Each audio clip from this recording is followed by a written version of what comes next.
Hola, bienvenidos a nuestro nuevo episodio de Al Revés y al Derecho, un video podcast de la Facultad de Derecho de la Universidad Católica de Colombia. El día de hoy nos encontramos con el doctor Luis Fernando Vallecilla, quien ha sido docente de la Facultad de Derecho por más de 20 años. Igualmente investigador, especialista y uno de nuestros más grandes instrumentos en derecho laboral en la academia. Doctor Luis Fernando, muy buenos días, ¿cómo está? Doctora Johanna, muy buenos días, mucho gusto en saludarla, muchas gracias por su invitación aquí a este podcast, muy amable, muchas gracias, doctora. Bueno, doctor Luis Fernando, hoy vamos a hablar sobre la reforma pensional, que es la Ley 2381 de 2024. Doctor Luis Fernando, cuéntenos sobre las generalidades de esta reforma pensional. Pues la reforma pensional, sea la Ley 2381 del 2024, pues modifica parcialmente el sistema general de pensiones, sobre todo en el régimen, en el pilar contributivo. Ahí hay un cambio muy importante que más dentro de un ratico estudiaremos. Se trata de una reforma que sea más inclusiva y que trae algunos beneficios para las personas cotizantes y, en mi concepto, otros que no favorecen mucho a las personas cotizantes. Ahora, hay que hacer una pequeña claridad. Esta ley 2381 del 2024 iba a entrar en vigencia el 1 de julio del 2025, pero por una sentencia de la Corte Constitucional, a lo mejor por un auto de la Corte Constitucional, la Corte devolvió la ley a la Cámara de Representantes para que la Cámara de Representantes solucionara unos vicios de trámite que según la Corte había tenido. Entonces, hasta hoy no sabemos cuándo entra en vigencia la ley. Pero de todas maneras la ley ya está confeccionada y es la ley 2381. Falta ver que se solucionen esos vicios de procedimiento que indicó la Corte en su auto, doctora, que aún no está en vigencia. Ok, ¿qué nos dice esa reforma pensional sobre los requisitos de pensión para personas sobrevivientes? Pues digamos, en pensión de sobrevivientes no hay ningún cambio sustancial. Se mantiene la ley 797 del 2003. Ahora, cuando hablamos de pensión de sobrevivientes tenemos que distinguir dos cosas. Uno, un causante y dos, unos beneficiarios. Ahora, el causante puede tener dos formas. El origen de la muerte. Si el origen de la muerte es de origen común, la paga el Sistema General de Pensiones. Pero si la muerte es de origen laboral, la paga el Sistema General de Riesgos Laborales con una legislación totalmente distinta. Entonces, cuando la muerte es de origen común, hay que distinguir dos cosas del causante. Uno, al momento de la muerte ya estaba pensionado. Dos, al momento de la muerte era un cotizante. Si al momento de la muerte era un pensionado, pues él no tiene ningún requisito, sencillamente con su muerte o con su fallecimiento, los beneficiarios entran a gozar de la pensión de sobrevivientes o de la sustitución pensional mejor. Ahora, cuando quien fallece es el cotizante, valga decir entre comillas el trabajador, él tiene que tener mínimo 50 semanas de cotización dentro de los 3 últimos años. Y si la muerte es de origen, ese es el artículo 46 de la Ley 100, la reforma no lo cambia sustancialmente. Y si la muerte es de origen laboral, con un día de cotización ya tendríamos lugar a la pensión de sobrevivientes, decreto 1294 del 95, numeral cuarto tal vez, ahí está en el decreto, es a partir del día siguiente de la afiliación. Entonces siempre hay que distinguir dos cosas, el origen, ese es indispensable. Y además de eso, si al momento de la muerte tiene calidad de pensionado o de cotizante o, entre comillas, trabajador, porque si usted trabaja pero no cotiza, pues no habría lugar a la pensión de sobrevivientes. Y los beneficiarios no cambian mucho la 2381 con la ley 796, con la ley 100, digamos que se mantiene más o menos el mismo orden que siempre habíamos tenido en pensión de sobrevivientes, doctora. Y con esta ley 2381 de 2024, ¿sí hay algún cambio entonces para para lo que tiene que ver con pensión de invalidez o también se mantiene? No, la pensión de invalidez se mantiene exactamente lo mismo que traía la ley 860 del 2003. Haber cotizado 50 semanas en los 3 últimos años y al momento de la estructuración de la invalidez es mayor de 20 años. Si es menor de 20 años, tiene que tener 26 semanas de cotización en el último año. Y si al momento de la estructura de la invalidez ha cotizado por lo menos el 75% de las semanas necesarias para tener derecho a la pensión de vejez, únicamente le pedimos 25 semanas de cotización en los 3 últimos años. Y si es de origen laboral, es a partir del día siguiente de la afiliación. Eso se mantiene exactamente lo mismo, no hay ningún cambio con la ley 2381 del 2024. Y tener una pérdida de la capacidad laboral de mínimo el 50% en adelante. 50% más uno, ¿sí? Pues entre más pérdida de la capacidad laboral pues, y más semanas de cotización, pues la tasa de reemplazo de la pensión de invalidez sube. Lo mismo que para la pensión de sobrevivientes y para la pensión de vejez también. Entre más ingreso de ingreso base de liquidación tengamos y mayor número de semanas de cotización, pues el monto de la pensión va a subir porque la tasa de reemplazo sube, doctora. ¿Cuáles han sido, digamos que esos pilares de esta reforma? Pues a ver, con la ley 2381 del actual gobierno, entonces nos trajo 4 pilares, ¿correcto? 1 es el pilar solidario. Ese es el primer pilar que trae la reforma de la ley 2381. ¿En qué consiste el pilar solidario? El pilar solidario consiste en lo siguiente. Si es un anciano y está en condición de extrema pobreza, y si es mujer, tiene 60 años y 65 años hombre, se le va a dar una mensualidad que hasta ahora se ha tasado en 235,000 pesos, ¿correcto? Esto es para las personas que están en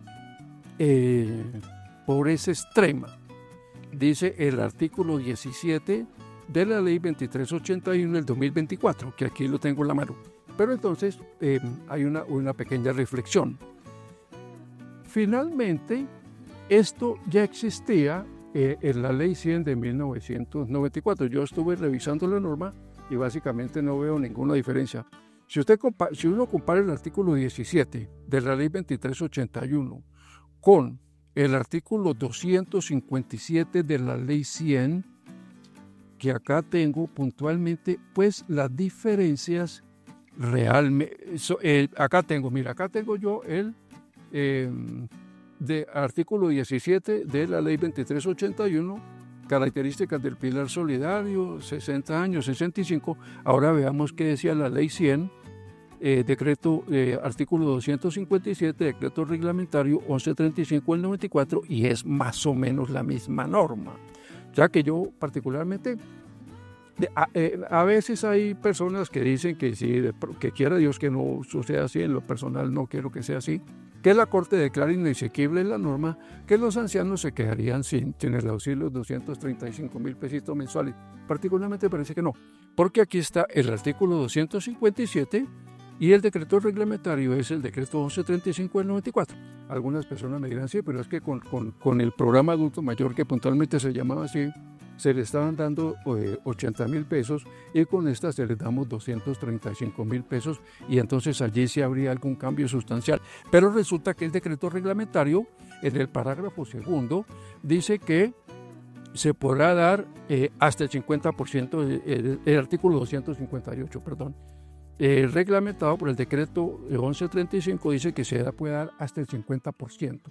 O sea que ahora se les está dando 80,000 pesos y se va a subir a 235,000, cosa que por supuesto está muy bien, ni más faltaba. Pero particularmente pienso que esto ya existía, simplemente había que desarrollarlo y ahí están las dos normas que las personas la pueden comparar, doctora. Ahí están las dos normas que se pueden comparar. Gracias, doctor Luis Fernando. Entonces, ¿a quién al final de cuentas cobija esa reforma pensional? ¿A quiénes entra a cobijar? A ver. Y si existe además una norma especial para las mujeres. ¿Sabes? Sí, hay una norma especial. Entonces, esta ley 2381 del 2024 siempre en todas las reformas pensionales hay un régimen de transición, es decir, a quienes les aplica y a quienes no les aplica. Esta reforma de la ley 2381 no se les aplica o no cobija a los hombres que al momento de la vigencia de la ley, que no sabemos cuál va a ser, tengan mínimo 900 semanas, o a las mujeres que mínimo tengan 750 semanas de cotización. Esas personas son beneficiarias del régimen de transición y su pensión de vejez se hará conforme a la ley anterior, que en este caso es la ley 797 del 2003. Ahí no hay ningún cambio. Ahora, ¿a quiénes sí les cobija? A los que no, hombres que no tengan las 900 semanas de cotización o mujeres que no tengan las 750 semanas de cotización, ellos sí se pensionan con la fórmula de la ley 2381 del 2024. Ese es el primer pilar solidario del que estamos hablando. Viene otro pilar. Y aquí hay una enorme discusión que es el pilar semicontributivo, que está acá. Pilar semicontributivo creo que está en el artículo 18 de la ley 2381 del 2024. ¿En qué consiste el pilar semicontributivo? Consiste en lo siguiente. Los hombres que tengan 65 años de edad, las mujeres 60 y que estén entre 300 semanas de cotización y menos 1000, es decir, no tienen derecho a la pensión de vejez porque le faltan las semanas, entonces se les va a dar una mensualidad de acuerdo a número de semanas de cotización y al capital ahorrado. Dice la norma que esa mensualidad por ningún motivo podrá ser superior al salario mínimo legal mensual vigente. Entonces, ese es el pilar semicontributivo. ¿Cuáles son las críticas que se le han hecho a este pilar semicontributivo? Hasta antes de la reforma, si yo tenía unos ahorros o en el fondo de pensiones o en Colpensiones, yo tenía dos posibilidades. Una, retiro mis aportes. Me llevo mis aportes y se acaba la cosa. Si estaba en el régimen de prima media, o sea en Colpensiones, esa devolución de los aportes puntualmente se llamaba indemnización sustitutiva. Entonces consiste en que yo estoy en Colpensiones y yo me llevo mis aportes. La indemnización sustitutiva está en el artículo 37 de la ley 100, el régimen de prima media, y la devolución de saldos está en el artículo 66 de la ley 100 de 1993. Con la reforma, ¿qué va a pasar? Usted ya no puede retirar sus aportes. Por obligación los tiene que dejar allí.